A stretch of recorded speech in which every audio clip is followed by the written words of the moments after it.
Damos continuidad entonces a esta jornada. Vamos a presentar a Ariela Schnirmacher. Es doctora por la Universidad de Buenos Aires, estudia la prensa periódica en América Latina a fines del siglo XIX y trabaja en temáticas de archivo y redes culturales y textuales. Es investigadora del Instituto de Literatura Hispanoamericana y docente en la Cátedra de Literatura Latinoamericana I en la Universidad de Buenos Aires y en la Universidad Nacional de San Martín. En esta última se encuentra a cargo de la asignatura. Entre sus publicaciones se hallan Ciudades, retazos ardientes, la cuestión social en las escenas norteamericanas de José Martín, Buenos Aires, Corregidor 2017, ha publicado ediciones críticas de autores modernistas y prologado y elaborado la selección de Arriba las manos, crónicas de crímenes, Filomillo y otros cuentos del tío, Buenos Aires, Eterna Cadencia de 2010. Ha formado parte del Diccionario de Términos Críticos de la Literatura y la Cultura en América Latina en el 2021, Beatriz Colombi, coordinadora, y de la Ciencia Ficción en América Latina, Crítica, Teoría, Historia 2021, Silvia Curlat Ares y Ezequiel de Rosso, editores. Nos acompaña también Candelaria, sí. Candelaria Palombo AV, es adscripta a la materia Literatura Latinoamericana IA de la Facultad de Filosofía y Letras. A continuación tú seguís con las presentaciones del equipo, ¿no? Sí. Bueno, buen día, gracias por estar acá, gracias por la invitación. Este proyecto tiene dos partes. Pertenece al proyecto UBACIT, Fundaciones de un Discurso Latinoamericano Independiente en el Río de la Plata, que codirigimos con Vanina Teglia, y está formado, como les decía, por dos subgrupos. El que integramos con Candelaria, con José Luis Gamarra, que no pudo venir, y Gastón Gallo, que tampoco está acá, que trabajamos los mensajes de la tarde de Cézanne, el seudónimo con el que publicaba Rubén Darío sus crónicas en el diario Tribuna, y el segundo grupo, el subgrupo, está integrado por Aymarat y Daniela y Vanina, que ellas trabajan un corpus de archivos coloniales que van a leer a continuación. Entonces empiezo con nuestra propuesta, la parte del archivo que se dedica a trabajar los mensajes de la tarde de Cézanne en Tribuna. En realidad lo que vamos a trabajar acá es la publicación marginal de una figura central de un poeta, cronista y ensayista de la literatura latinoamericana, como es Darío, que no necesita presentación y que ya Rodrigo abordó en profundidad. Nuestro objetivo es fijar el texto y publicar una edición crítica y filológica de las colaboraciones de Rubén Darío en los mensajes de la tarde del periódico vespertino Tribuna, que se publicaba con este seudónimo de Cézanne, que era el personaje de la novela Al revés de Joris Karl Huysmans. En los inicios de su permanencia en Buenos Aires, entre el 7 de septiembre de 1893 y el 28 de febrero de 1894. Como bien señaló Rodrigo hace un rato, los inicios de Darío en Buenos Aires son complejos desde el punto de vista archivístico, porque publicaba en una cantidad enorme de revistas que todavía merecen un serio escrutinio, y en eso estamos, ¿no? Esta sección de los mensajes de la tarde, la peculiaridad es que estaba integrada por breves notas, poemas, cuentos, que comenzó a publicar Darío apenas a los 28 días de su llegada a Buenos Aires, ¿no? Al principio con una periodicidad diaria y luego semanal.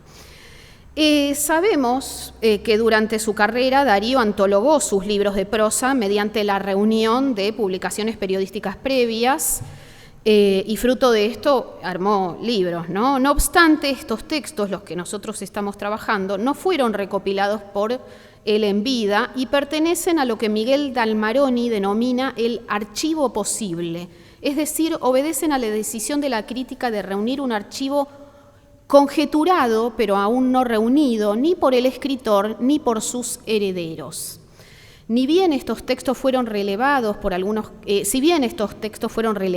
algunos críticos, que vamos a retomar a continuación, no fueron reunidos en una edición crítica que diera cuenta de la totalidad de los textos, de sus variaciones filológicas, de su ubicación en la página del periódico y de algo que observamos desde el inicio. No se detuvieron en la variación del título de la sección, que se llamaba Mensajes de la tarde, después de Mensajes del lunes, que Mensajes estaba con J, que después estaba con G, ¿no? Y una serie de detalles en donde nosotros nos vamos a detener. Detrás de todo trabajo de archivo hay una serie de hipótesis de lectura. Uno de los motivos que nos impulsan a realizar esta tarea es la constatación, por un lado, de algo evidente, pero que queremos ver cuál es el aporte de Tribuna de estos Mensajes de la tarde, que sabemos que hacia fin del siglo XIX el acceso de América Latina a la modernidad impulsa un campo de intensas polémicas entre diversos actores y discursos. Y entre ellos se produce una disputa entre la autoridad del letrado tradicional y la del emergente artista moderno. Y Darío es una figura que cataliza a esta nueva condición de artista, ¿verdad? Entonces, pensamos que es un momento de democratización de la cultura en donde los artistas establecen alianzas en redes que se conocen parcialmente y que nos parece que los Mensajes de la tarde de Tribuna van a contribuir a un conocimiento más profundo de estas redes. Por supuesto, acá trabajamos los conceptos de religación de Ángel Rama, de Susana Zanetti y las reformulaciones que luego hicieron Álvaro Fernández Bravo, Maíz, Horacio Tarcús y Liliana Weinberg. Y en la elección del material incorporamos el concepto de archivo para nombrar nuestra propia política de lectura, término que tomamos de Graciela Golchuk, en tanto críticos literarios que queremos dar relevancia a un corpus poco leído y que se encuentra en los márgenes de la obra dariana, ¿no? Como son estos Mensajes de la tarde. Y esto nos lleva a la pregunta acerca de ¿qué relevamientos previos hubo acerca de estas publicaciones y de la presencia de estas publicaciones en Buenos Aires, ¿no? Acerca de la estancia de Rubén Darío en Buenos Aires, la bibliografía especializada ha privilegiado la revolución que implicó la poesía y la prosa en lengua castellana con la publicación de Prosas profanas y los raros, ¿no? Como todos saben, en 1896. Los trabajos de Pedro Luis Barcia, Susana Zanetti y posteriormente Rodrigo Carezani y Gunter Schmigale consignaron las colaboraciones del nicaragüense en el matutino porteño, dada obviamente la relevancia que el periódico tuvo en la difusión de su obra. Sin embargo, se focalizó poco en este periodo previo, 1893-1894. Existen trabajos sobre la presencia de Darío, los textos periodísticos de Darío en la Argentina, los de Mapes, Boyd Carter, Pedro Luis Barcia, Schmigale, Adela Pineda Franco, José Ismail Gutiérrez.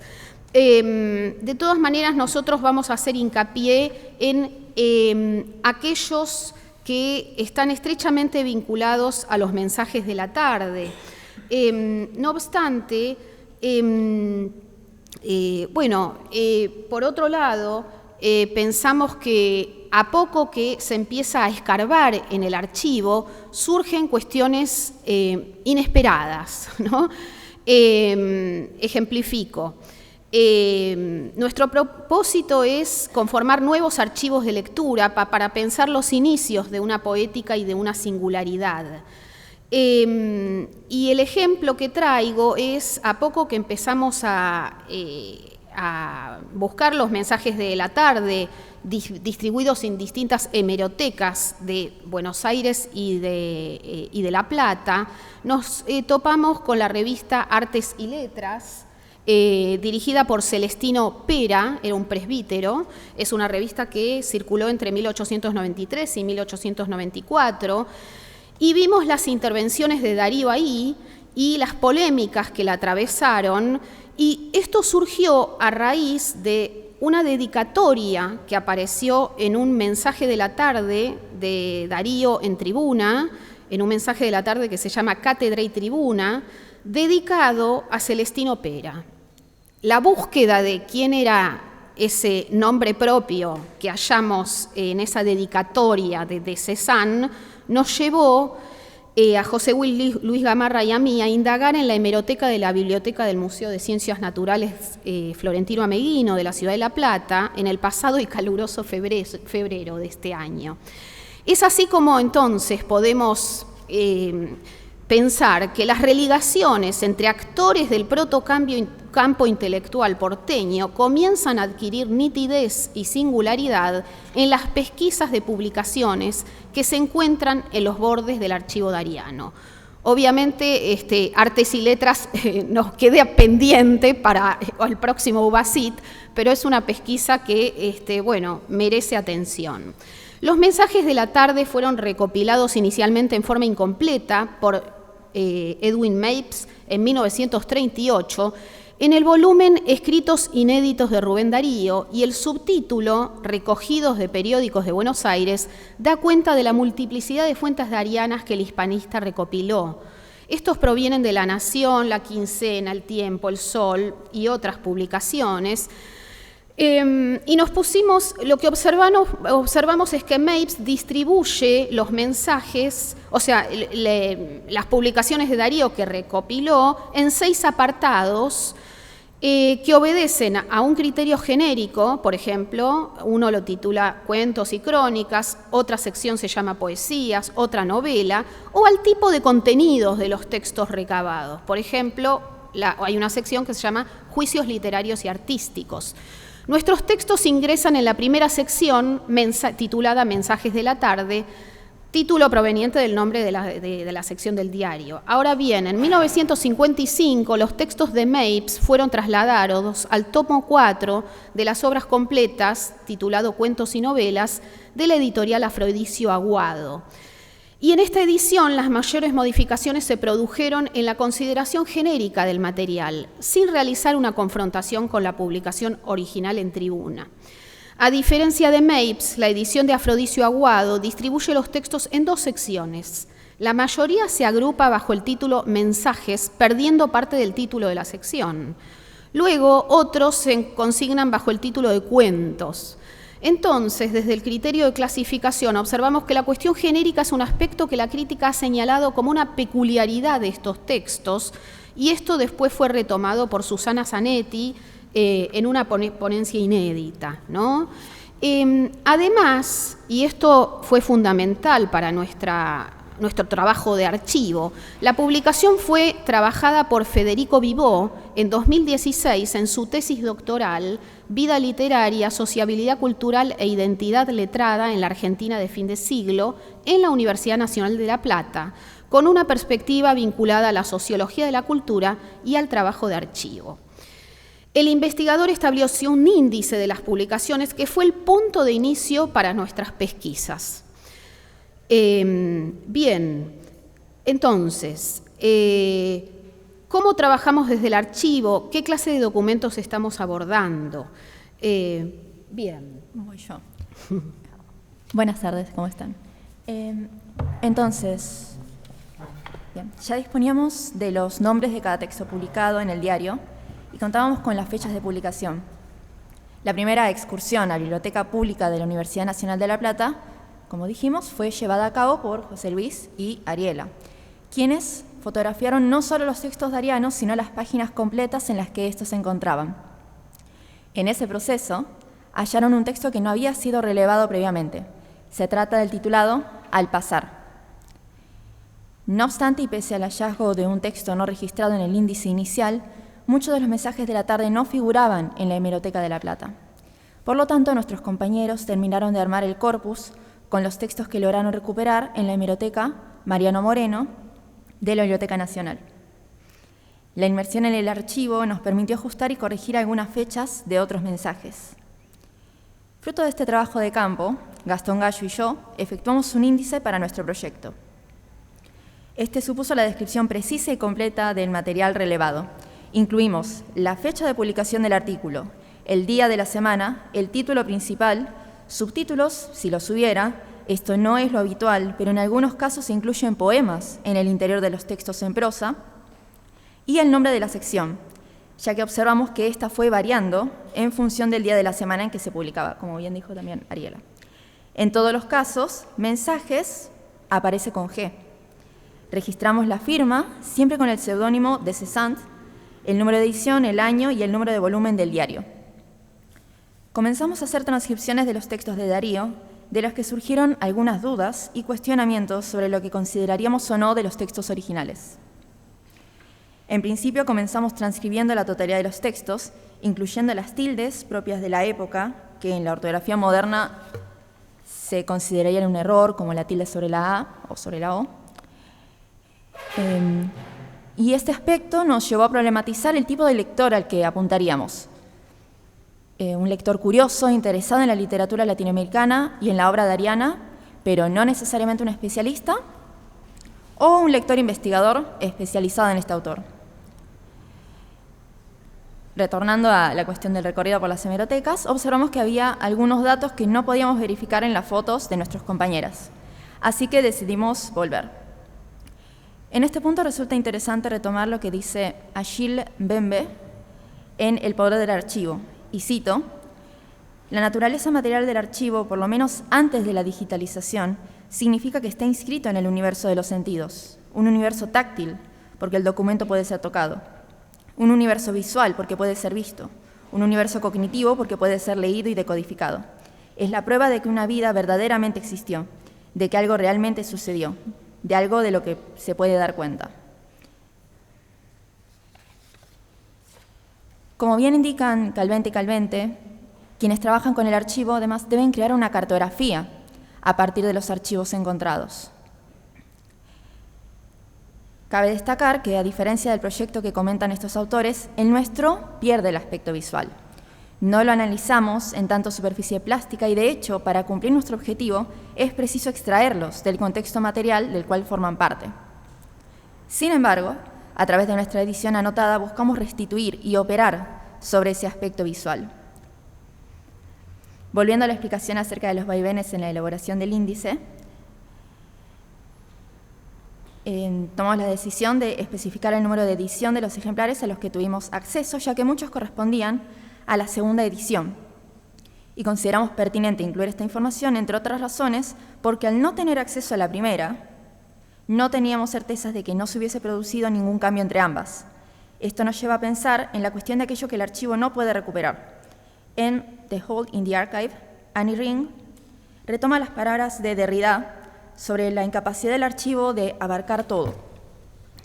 El violento patriarchivo se hace menos autoritario por la inquietante imposibilidad de su propio deseo totalizador, lo cual significa que un archivo tal nunca podría ser reunido.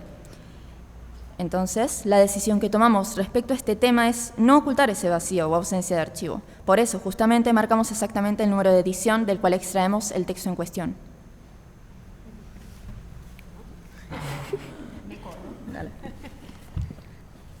Bueno, ¿qué construcción de imagen efectúa Darío de ambas figuras, autor y nom de plume?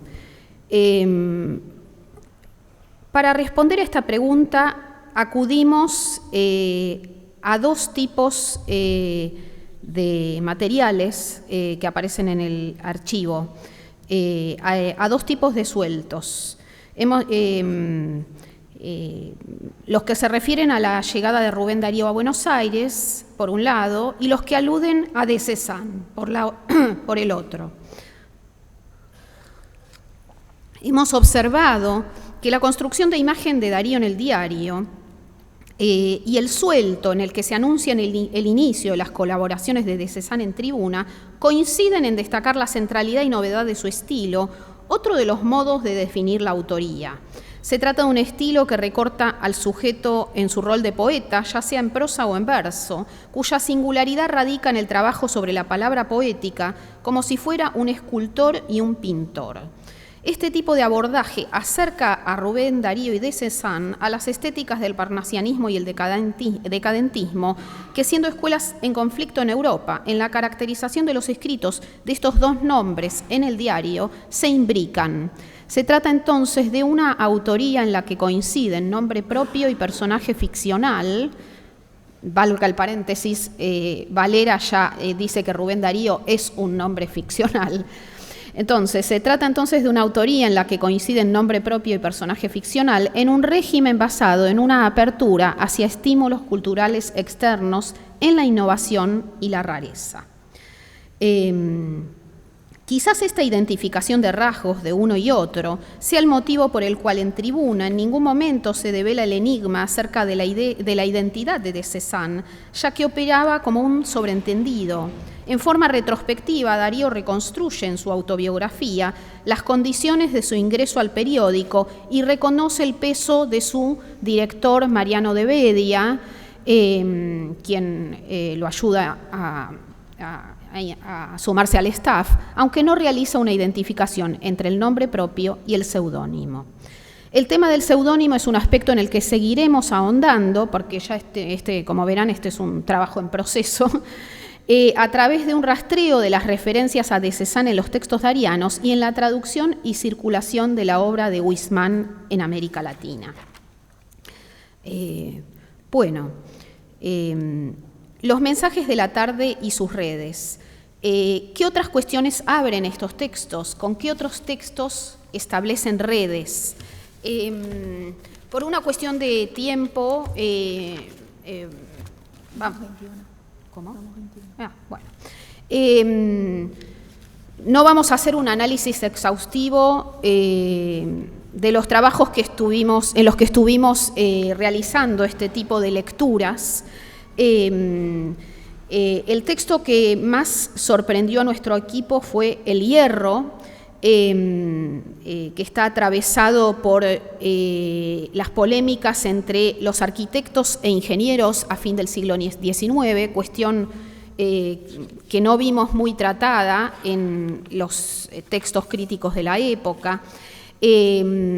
También trabajamos textos como diálogo literario, que lo abordamos desde el punto de vista de la glotopolítica. También trabajamos el texto Azul, que se titula igual que el libro Azul, pero no lleva los puntos suspensivos en Tribuna, donde abordamos las negociaciones del discurso literario con otros discursos, entre ellos la medicina mental, el amarillismo y el discurso religioso. Y también trabajamos algunas cuestiones vinculadas al lectorado, ya que varios de estos mensajes de la tarde tienen un público femenino. Entonces, para ir finalizando, se trata de poner en evidencia los rasgos de vida contenidos en estos textos. Entonces, aún desde los bordes del archivo, la obra dariana, teje vínculos con la contemporaneidad. Bueno, muchas gracias.